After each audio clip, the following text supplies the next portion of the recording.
الحمد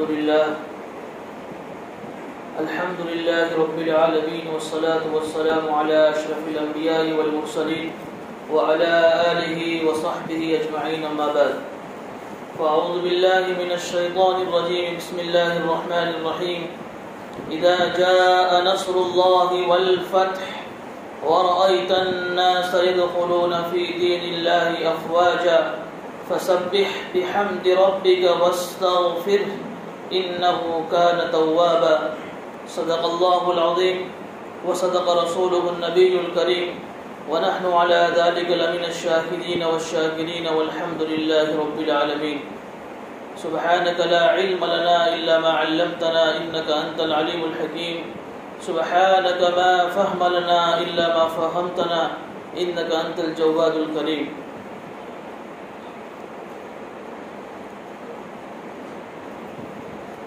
بزرگان محترم، یہ ہے سورہ نصر. یہ سورت قرآن کریم کی سب سے آخری سورت ہے جو سب سے آخر میں نازل ہوئی، یعنی مکمل طور پر سب سے آخر میں نازل ہونے والی جو سورت ہے وہ سورہ نصر ہے. اس کے بعد کوئی سورت مکمل نازل نہیں ہوئی. البتہ اس سورت کے بعد کچھ آیات نازل ہوئی ہیں، جیسے سورہ مائدہ میں آیت الیوم اکملت لکم دینکم واتممت علیکم نعمتی ورضیت لکم الاسلام دینا. یہ آیت اس سورت کے بعد نازل ہوئی، اور پھر اس کے بعد ایک اور آیت اس سورت کے بعد نازل ہوئی واتقوا یوما ترجعون فیہ الی اللہ ثم توفی کل نفس ما کسبت وهم لا یظلمون. لیکن اس سورت کے بعد کوئی سورت کوئی مکمل نازل نہیں ہوئی. اور یہ سورت زیادہ صحیح بات اور زیادہ صحیح قول یہی ہے کہ غزوہ خیبر کے بعد نازل ہوئی. سن ہجری 7 میں مسلمانوں نے خیبر کے قلعے کو فتح کیا. یہ اصل میں یہودیوں کا ایک علاقہ تھا خیبر، جہاں یہ مسلمانوں کے خلاف سازشیں کیا کرتے تھے. تو اللہ کے نبی صلی اللہ علیہ وسلم نے اللہ کے حکم سے اس علاقے کو فتح کر لیا اور خیبر کا علاقہ مسلمانوں کے ہاتھ میں آ گیا. جب خیبر کے علاقہ فتح کرنے کے بعد وہاں سے واپس لوٹ رہے تھے تو راستے میں یہ سورت نازل ہوئی اذا جاء نصر اللہ والفتح. سب سے پہلے اس کا ترجمہ سن لیجئے کہ جب اللہ کی نصرت اور مدد آ جائے، اذا جاء نصر اللہ، جب اللہ کی نصرت اور مدد آ جائے، والفتح، اور فتح اور کامیابی حاصل ہو جائے، ورأیت الناس، اور آپ لوگوں کو دیکھیں گے کہ لوگ دین کے اندر فوج در فوج، گروہ در گروہ داخل ہو رہے ہیں، تو آپ اپنے رب کی تسبیح بیان کیجئے اس کی حمد کے ساتھ اور اپنے رب سے استغفار کیجئے. بے شک وہ بہت زیادہ توبہ قبول کرنے والا اور معاف کرنے والا ہے. دیکھیے اس صورت کے اندر ایک عظیم بشارت اور پیشن گوئی کی طرف اشارہ ہے، اور دو اہم سبق بھی اس صورت سے ہمیں مل رہے ہیں. وہ بشارت اور وہ پیشن گوئی یہ ہے کہ اس صورت کے اندر اللہ نے اپنے نبی صلی اللہ علیہ وسلم کو یہ بات سنائی کہ عنقریب مکہ فتح ہونے والا ہے. مکہ کے فتح کی طرف اشارہ ہے کہ اللہ کی مدد آئے گی اور مکہ فتح ہوگا. کون سا مکہ؟ وہ مکۃ المکرمہ جہاں مسلمانوں پر ظلم و تشدد اور ظلم و ستم کا بازار گرم کیا جا رہا تھا. مسلمانوں کے لیے مکہ کی زمین کو تنگ کیا جا رہا تھا. جب بھی کوئی مکہ میں نیا مسلمان ہوتا، توحید اور کلمے کا اقرار کرتا، تو مکہ کی تپتی ہوئی ریت پر اس کو لٹایا جاتا، پھر اوپر سے اس کو اوپر پتھر و چٹانیں ڈالی جاتی تھی اور اس کو کوڑے مارے جاتے تھے. یعنی ظلم و ستم کی جتنی شکلیں ہو سکتی تھی وہ سارے شکلیں مسلمانوں کو مکہ مکرمہ میں سہنی پڑی. اس مکہ کے بارے میں اللہ اپنے نبی سے کہہ رہے کہ ان قریب اللہ کی مدد آئے گی اور مکہ فتح ہونے والا ہے. پھر آپ لوگوں کو دیکھیں گے جب مکہ فتح ہوگا تو آپ لوگوں کو دیکھیں گے کہ لوگ اسلام میں، دین میں، جماعتوں کی جماعتیں، فوج کی فوج دین میں، اسلام میں داخل ہوگی. جب یہ بات ہو جائے تو آپ اپنے رب کی حمد اور تسبیح بیان کیجیے اور اپنے رب سے استغفار کیجیے. چنانچہ ایسا ہی ہوا.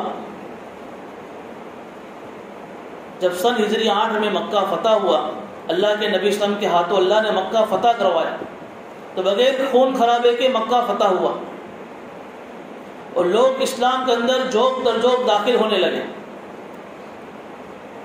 اصل میں عرب جو ایک کنٹری ہے اس میں ایک شہر مکہ ہے.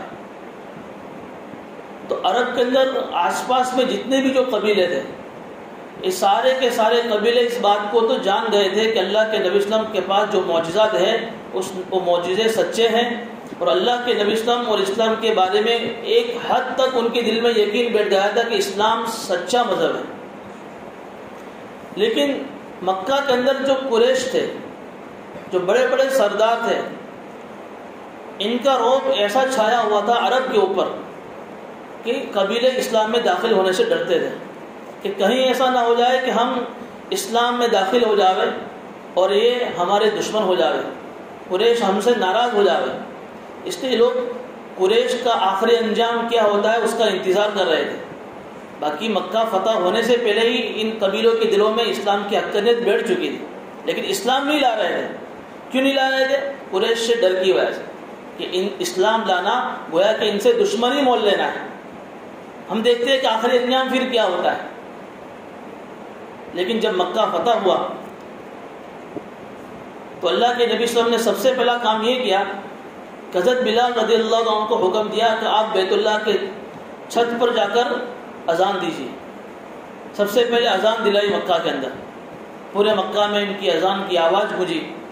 پھر اس کے بعد اللہ کے نبی صلی اللہ علیہ وسلم نے ان مکہ میں داخل ہونے کے بعد مکہ کے سرداروں سے بدلہ لینے کی بجائے، انتقام لینے کی بجائے ایک معافی کا اعلان کر دیا کہ جو مسجد حرام میں داخل ہو جائے گا اس کو بھی امن ہے، جو اپنا گھر کا دروازہ بند کر لے اس کو بھی امن ہے، جو ابو سفیان کے گھر میں داخل ہو جائے اس کے لیے بھی امن ہے، اور جو اپنے ہتھیار ڈال دے اس کے لیے بھی امن ہے. ایک معافی کا اعلان کر دیا. اور جب یہ سردار اللہ کے نبی صلی اللہ علیہ وسلم کے سامنے آئے، چونکہ معافی کا اعلان ہوا ہے تو سارے سردار اللہ کے نبی صلی اللہ علیہ وسلم کے سامنے آئے، تو اس وقت اللہ کے نبی صلی اللہ علیہ وسلم نے بجائے ان سے بدلہ لینے کے یہ الفاظ استعمال فرمائے اور یہ کہا کہ آج میں تم سے وہ الفاظ کہوں گا جو الفاظ حضرت یوسف صاحب نے اپنے بھائیوں سے کہے تھے. لا تثریب علیکم اليوم انتم الطلقاء، کہ آج تم سے کوئی بدلہ نہیں لیا جائے گا، آج تم پر کوئی تان تشنی نہیں ہوگی، تم سب کے سب آزاد ہو. یہ اللہ کے نبی اسلام کا ظرف تھا کہ مکہ کی زندگی میں 13 سال مسلمانوں کو ظلم و ستم کی چکی میں پیسا گیا اور پتہ نہیں کیا کیا ظلم و ستم مسلمانوں پر ڈھائے گئے، لیکن اللہ کے نبی اسلام بدلہ لینے کی بجائے معافی کا اعلان کر رہے. کوئی اور ہوتا تو مکہ میں خون کی ندیاں بہہ جاتی اور کتنوں کی گردنیں تن سے جدا ہو جاتی، لیکن اللہ کے نبی صلی اللہ علیہ وسلم نے بدلہ لینے کی بجائے معافی کا اعلان کیا، جس کا نتیجہ یہ ہوا کہ جو بڑے بڑے سردار جو اسلام کے اور دین کے دشمن تھے، جب انہوں نے دیکھا کہ اللہ کے نبی صلی اللہ علیہ وسلم کی یہ اخلاق کا مظاہرہ دیکھا تو وہ اسلام میں داخل ہونے لگے. جب یہ بات عرب کے قبیلے والوں کو معلوم ہوئی کہ جس بات کا ہمیں انتظار تھا کہ قریش کا آخری انجام کیا ہوتا ہے، اب ہم نے دیکھ لیا کہ وہ تو اسلام میں داخل ہو رہے ہیں، تو پھر عرب کے قبیلے والے دور دراز سے آ کر اسلام میں داخل ہونے لگے. وَرَأَيْتَ النَّاسَ يَدْخُلُونَ فِي دِينِ اللَّهِ، کہ آپ دیکھیں گے جب مکہ فتح ہوگا تو لوگ اسلام میں جوق در جوق داخل ہوں گے. چنانچہ سن ہجری 9 کے اندر دور دراز سے قبیلے اور وفود جماعت کی شکل میں آتے اور اللہ کے نبی صلی اللہ علیہ وسلم کی ہاتھ پر اسلام کی بیعت دیتے اور مسلمان ہوتے. یہاں تک کہ ایک قبیلہ یمن سے آیا جس کے اندر 700 افراد شامل تھے اور ایک ساتھ مسلمان ہوئے. پھر اللہ کے نبی صلی اللہ علیہ وسلم کو جب یہ آیت کریمہ نازل ہوئی، جب یہ سورت نازل ہوئی تو صحابہ کرام چونکہ غزوہ خیبر میں نازل ہوئی ہے، مکہ مکرمہ کے فتح ہونے کے 2 سال پہلے نازل ہوئی، اس وقت جب اللہ کے نبی صلی اللہ علیہ وسلم نے صحابہ کرام کو یہ سنایا کہ اب مکہ فتح ہونے والا ہے، اللہ کی مدد آنے والی ہے، اللہ کی نصرت آنے والی ہے، تو صحابہ کرام کے اندر خوشیوں کی لہر دوڑ گئی، چونکہ تکلیفیں برداشت کی تھی۔ بڑے بڑے صحابہ اس صورت کے نازل ہونے کے بعد خوش ہو رہے ہیں، یہاں تک کہ حضرت صدیق اکبر، عمر فاروق رضی اللہ تعالیٰ عنہما بھی خوش ہو رہے ہیں۔ لیکن ایک صحابی جو اللہ کے نبی صلی اللہ علیہ وسلم کے چچا حضرت عباس رضی اللہ عنہ، وہ اس خوشی کے موقع پر رو رہے ہیں، سب ہنس رہے ہیں، سب خوشیاں منا رہے ہیں، اللہ کے نبی صلی اللہ علیہ وسلم کے چچا رو رہے ہیں۔ اللہ کے نبی صلی اللہ علیہ وسلم نے فرمایا کہ کیا بات ہے چچا جان، آپ کیوں رو رہے ہیں؟ لوگ خوشیاں منا رہے ہیں کہ وہ خوشی کے دن آنے والے ہیں۔ تو اللہ کے نبی صلی اللہ علیہ وسلم کے چچا نے کہا کہ میں اس لیے رو رہا ہوں کہ مجھے اس صورت کے نازل ہونے کے بعد یہ لگ رہا ہے کہ وہ آپ کے دنیا سے جانے کا وقت قریب آ گیا ہے، اس لیے کہ نبی کی دنیا میں آنے کا مقصد یہ ہوتا ہے کہ اسلام کا غلبہ ہو جائے، مسلمان غالب ہو جائے، اسلام کا بول بالا ہو جائے۔ جب نبی اپنے اس مشن میں کامیاب ہو جاتا ہے تو پھر اللہ اس دنیا کے اندر جو دکھوں سے بھری ہوئی ہے، جو عیبوں سے بھری ہوئی ہے، اللہ ان نبیوں کی پاک روحوں کو دنیا میں نہیں رکھتے ہیں، تو اللہ پھر آپ کو اپنے پاس بلا لیں گے۔ تو گویا کہ اس آیت میں، اس صورت میں آپ کے دنیا سے جانے کی خبر اللہ نے دی ہے، تو پھر میں کیوں نہ رو؟ جب اللہ کے نبی صلی اللہ علیہ وسلم کے سامنے یہ بات کہی تو اللہ کے نبی صلی اللہ علیہ وسلم نے فرمایا کہ آپ نے سچ کہا کہ اس صورت کے اندر یہ پیغام دیا گیا ہے کہ اب میرے دنیا سے جانے کا وقت قریب آ چکا ہے، اسی لیے مجھے اس آیت کے اندر اللہ نے یہ حکم دیا کہ اب آپ کا مقصد پورا ہو گیا ہے، مکہ فتح ہو چکا ہے، لوگ اسلام میں جوک در جوک داخل ہو رہے ہیں، تو اب آپ کا کام یہ ہے کہ اللہ کی طرف رجوع کیجیے، اپنے رب کی حمد بیان کیجیے، تسبیح بیان کیجیے، اپنے رب سے استغفار کیجیے۔ اسی وجہ سے حدیث شریف میں آتا ہے کہ عائشہ صدیقہ رضی اللہ تعالیٰ عنہ فرماتی ہیں کہ جب یہ صورت نازل ہوئی ہے تو بکثرت اللہ کے نبی صلی اللہ علیہ وسلم اپنی نمازوں میں، سجدے میں، رکوع میں یہ جملہ کہتے تھے، سبحانک اللہم و بحمدک استغفرک و اتوب الیک، کہ اللہ میں تیری پاکی بیان کرتا ہوں، و بحمدک تیری تعریف بیان کرتا ہوں، اللہ میں تجھ سے رجوع کرتا ہوں تیری طرف اور تجھ سے استغفار کرتا ہوں، انہ کان توابا، کہ اللہ بہت زیادہ توبہ کرنے والا ہے، بہت زیادہ معاف کرنے والا ہے۔ دیکھیے اس صورت کے اندر یہ ایک عظیم بشارت تو آپ کے سامنے آ گئی کہ مکہ کے فتح ہونے کی طرف اشارہ تھا، اور 2 اہم سبق بھی اس صورت سے ہمیں مل رہے ہیں۔ سب سے پہلا اہم سبق یہ ملا، آپ غور کیجیے اس آیت کی، اس صورت کی پہلی آیت میں اذا جاء نصر اللہ والفتح، اللہ نے 2 لفظ استعمال فرمائے کہ اللہ کی نصرت اور فتح۔ حالانکہ اگر یہ کہا جاتا کہ اذا جاء الفتح، جب کامیابی حاصل ہو جائے تو کافی تھا، لیکن کامیابی سے پہلے اللہ نے فرمایا کہ جب اللہ کی مدد آ جاوے، اللہ کی نصرت آ جاوے اور پھر کامیابی حاصل ہو۔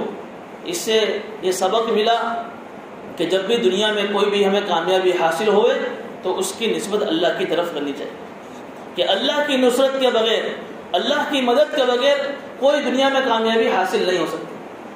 اب دیکھیے نا کہ اللہ کے نبی صلی اللہ علیہ وسلم نے 23 سالہ زندگی کے اندر کتنی بڑی جاں فشانی کے ساتھ، کتنے مجاہدے کے ساتھ جب توحید کا کام جب شروع کیا، اکیلے تھے، 23 سال کی عمر میں کتنی قربانیاں دی۔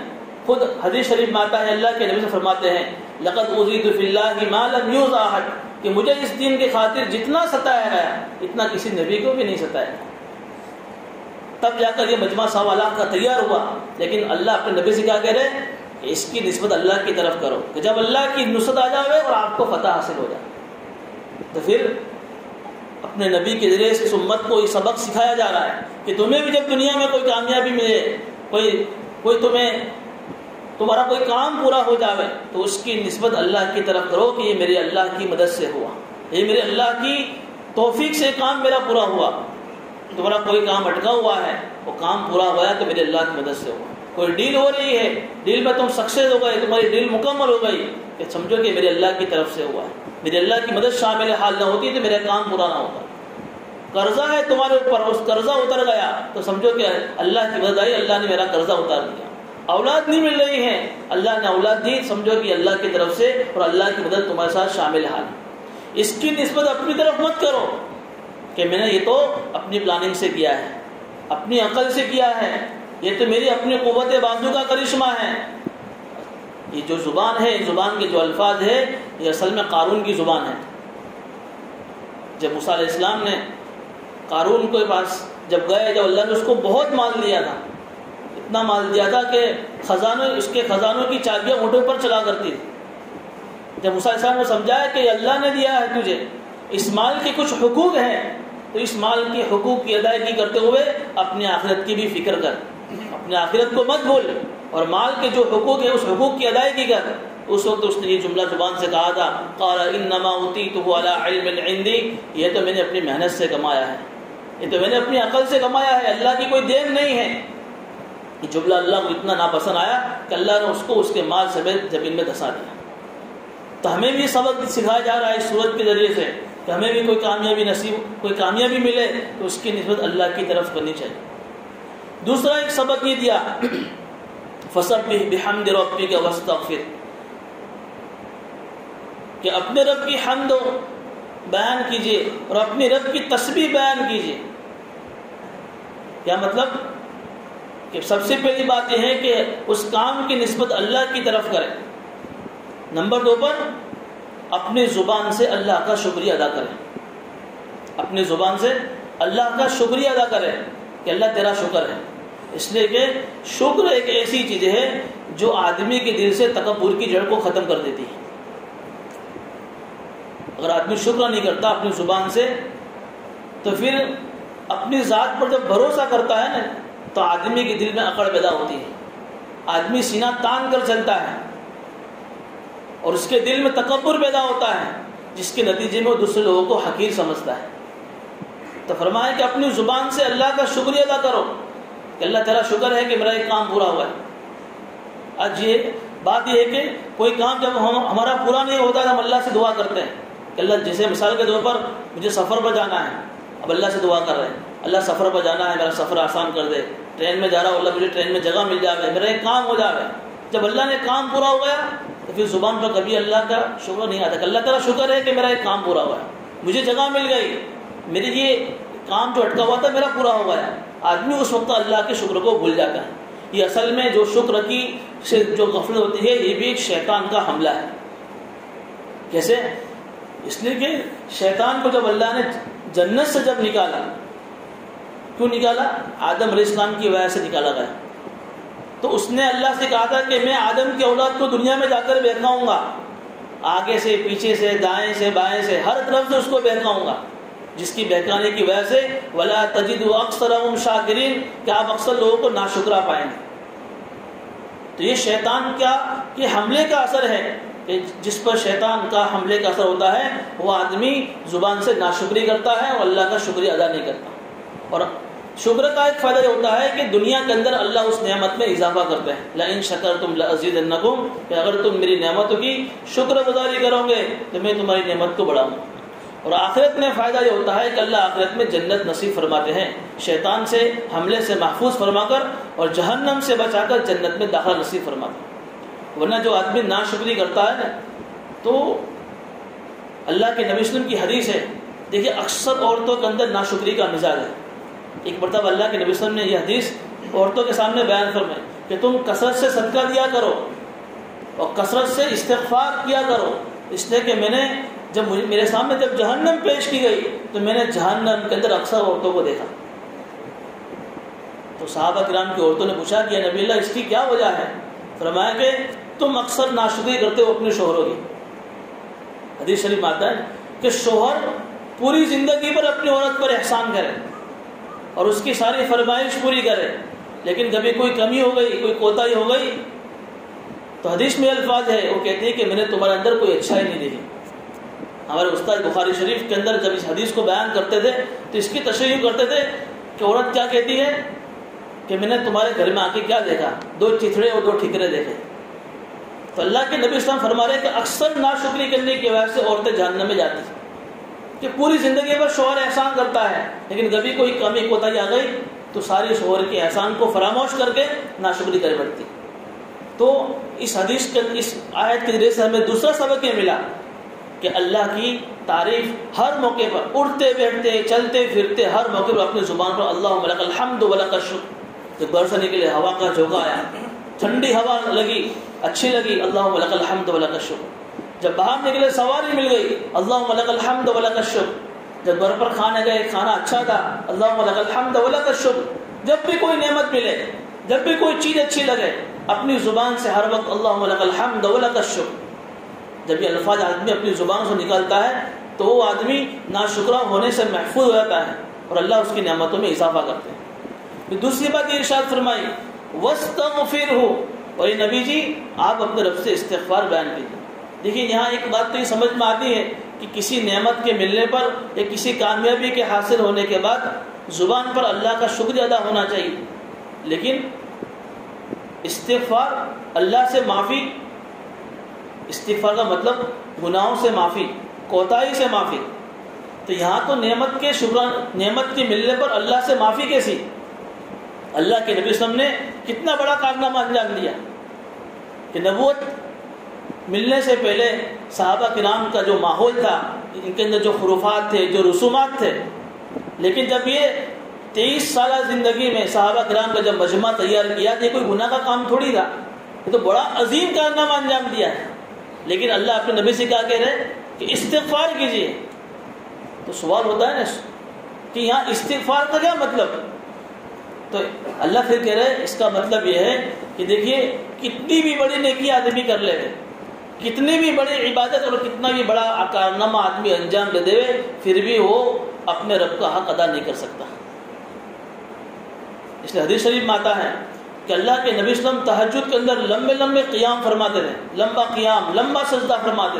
ماں عائشہ فرماتی ہے کہ ایک مرتبہ سجدہ اتنا لمبا کیا کہ مجھے کہیں یہ گمان ہونے لگا کہ کہیں اللہ کے نبی صلی اللہ علیہ وسلم کی روح پرواز تو نہیں ہو گئی. اتنا لمبا سجدہ کیا. جب سجدے سے سر اٹھایا تو زبان پر یہ الفاظ تھے ما عبدناک حق عبادتک ما عرفناک حق معرفتک. اللہ ہم نے تیری معرفت کا صحیح حق ادا نہیں کیا، اللہ ہم نے تیری عبادت کا صحیح حق ادا نہیں کیا. یعنی اتنی عظیم نیکی ہونے کے بعد بھی اپنی کوتاہی کا اللہ کے سامنے اعتراف. تو یہ ہمیں بھی سبق دیا جا رہا ہے کہ کوئی نیکی، کتنی بھی بڑی نیکی ہم سے ہو جاوے، زبان پر اللہ کا شکریہ ہونا چاہیے، لیکن زبان پر استغفار بھی ہونا چاہیے. دیکھیے آپ حدیث شریف میں آتا ہے کہ جب اللہ کے نبی صلی اللہ علیہ وسلم نماز کے بعد جب سلام پھیرتے تھے نا تو 3 مرتبہ یہ لفظ استعمال فرماتے تھے استغفر اللہ استغفر اللہ استغفر اللہ. حالانکہ نماز ایک بہت بڑا عمل ہے، کوئی گناہ تھوڑی ہے، لیکن نماز جیسی پڑھنی چاہیے تھی، نماز کا جیسا حق مجھے ادا کرنا چاہیے تھا ایسا حق مجھ سے ادا نہیں ہوا. اس لیے زبان سے کہا استغفر اللہ استغفر اللہ استغفر اللہ. لیکن یہاں یہ بات یاد رکھنی چاہیے کہ کہیں استغفر اللہ پڑھنے میں ہماری زبان سے ناقدری کے الفاظ نہ نکل جائے. جسے بعض لوگ کہتے ہیں کہ ہماری نماز تو کیا ہے، ایک اٹھک بیٹھک ہے، نماز پہ کوئی جان ہی نہیں ہے، نماز میں کوئی روح ہی نہیں ہے، ایک اٹھک بیٹھک ہو رہی ہے. تو یہ الفاظ زبان سے نہیں استعمال کرنا چاہیے. اس لیے کہ اللہ نے ہمیں مسجد میں آنے کی توفیق دی، نماز پڑھنے کی توفیق دی، تو یہ اللہ کی طرف سے ایک توفیق ملی ہے. ہم ان لوگوں سے تو اچھے ہیں نا جنہیں مسجد میں آنے کی توفیق نہیں مل رہی، جنہیں نماز پڑھنے کی توفیق نہیں مل رہی. تو شیطان کبھی کبھی دل میں ایسے وسوسے ڈال کر آدمی کو نماز سے بھی جان چھڑا دیتا ہے کہ کیا کریں کہ نماز تو ایسی ہے نہیں، ہماری نماز تو قبول نہیں ہوگی، تو پھر ایسی نماز پڑھ کر کیا فائدہ، آدمی نماز چھوڑ دیتا ہے. تو یہ ناقدری والے الفاظ زبان پر نہیں آنے چاہیے، بلکہ ہمیں 2 چیزیں کرنی ہیں. نماز کے پڑھنے پر جو توفیق ملی ہے اس توفیق پر اللہ کا شکریہ ادا کرنا ہے. پھر نماز پڑھنے کے بعد جو کوتاہی ہوئی ہے اس کوتاہی پر اللہ کا استغفار کرنا ہے. اللہ تیرا فضل ہے، تیرا کرم ہے، تیرا شکر ہے کہ تو نے ہمیں نماز پڑھنے کی توفیق دی یا کوئی بھی عبادت کی توفیق دی، لیکن اس کے مکمل ہونے کے بعد اللہ ہم اس کا صحیح سے حق ادا نہیں کر پائے. اللہ جیسا اس کا حق تھا ایسا حق ادا ہم سے نہیں ہوا، اس لیے ہم زبان سے اللہ کے سامنے استغفار بیان کیجیے، استغفار بیان کیجیے. اللہ کو ہماری نمازوں کی اور ہماری عبادت کی اللہ کو کوئی ضرورت نہیں، یہ تو اللہ اپنے بندوں کو نوازنا چاہتا ہے. حدیث شریف میں آتا ہے کہ پوری دنیا مل کر روئے زمین پر جتنے بھی انسان ہیں، جتنے بھی جنات ہیں، سارے کے سارے لوگ اللہ کی کبریائی میں اور اللہ کی عبادت میں مشغول ہو جاوے تو اللہ کی کبریائی میں کوئی بڑھوتری نہیں ہوگی، اور سارے لوگ اللہ کے نافرمان بن جاوے تو اللہ کی بڑائی میں اور اللہ کی کبریائی میں کوئی کمی نہیں ہوگی۔ یہ تو ہماری ضرورت ہے، ہم اپنی ضرورت سمجھ کر اللہ کے دربار میں آوے اور بندہ بن کر اللہ کے سامنے اپنی کوتاہی کا اعتراف کر لے کہ اللہ ہماری تو عبادتوں کو قبول کر لے۔ ایک کتابوں میں ایک واقعہ لکھا ہے، ایک بزرگ تھے، وہ تہجد کے پابند تھے، کثرت سے اللہ کے ساتھ رجوع کرنے والے تھے۔ ایک مرتبہ تہجد میں اٹھے تو اللہ کی طرف سے آواز آئی، وضو کر رہے ہیں تہجد کے لیے، اور یہ آواز آئی کہ نہ آپ کا وضو قبول ہے، نہ آپ کی نماز قبول ہے، نہ آپ کی کوئی عبادت قبول ہے۔ لیکن وہ بزرگ نے اپنے وضو بھی کیا، نماز بھی مکمل کی اور بات ہو گئی۔